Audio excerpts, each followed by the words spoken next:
বর্তমান দেশে সবার একটা বক্তব্য, সংস্কার সংস্কার সংস্কার যদি করতে হয় আগে শিক্ষা সংস্কার করেন। কারণ শিক্ষা জাতির মেরুদণ্ড। বিগত 17-18 বছর যে শিক্ষা হয়েছে, যে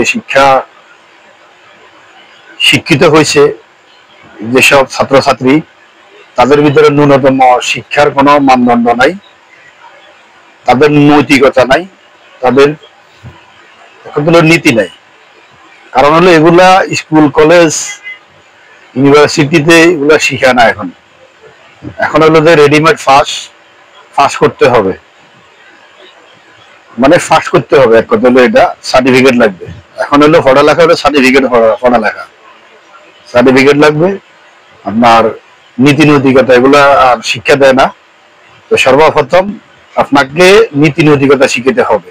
নীতি নৈতিকতা শিখালে আপনার এই জিনিসটা মাথায় আসবে যে হারাম আর হালাল, ন্যায় আর অন্যায়, এই দুইটা জিনিস তারা শিখবে। কেন শিখবে? বর্তমানে টেবিলের নিচে দিয়ে বলেন, উপর দিয়ে বললেন, বিভিন্ন জায়গায় বিভিন্ন ভাবে উপঢৌকন, ঘুষ, বাণিজ্য এটা চলতেছে। সবকিছু দিয়ে এরা চাকরি নিতেছে, চাকরি করতেছে। আবার ওরা ওই শেয়ারে বসে আবার ওভাবে ঘুষ নিচ্ছে। হ্যাঁ, এটা এই সিলসিলা চলতেছে। কারণ হলো এদের নীতি নৈতিকতা নাই। নীতি নৈতিকতার কারণেই এদের এই অধঃপতন, এই জাতির এই অধঃপতন।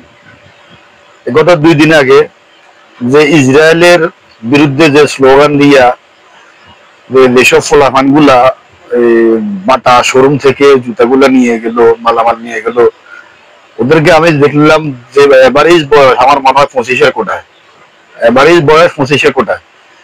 তো বিগত 17-18 বছর শিক্ষা করা শিক্ষিত হয়েছে মোটামুটি, দেখা যাচ্ছে ওদের চলাফেরা কথাবার্তায় মানে শিক্ষা অর্জন করে নাই। কাগজ কলমের বইয়ের হয়তো শিক্ষা গ্রহণ করছে, সার্টিফিকেটের শিক্ষা গ্রহণ করছে, শিক্ষা নিছে, সার্টিফিকেট লাগবে তাদের।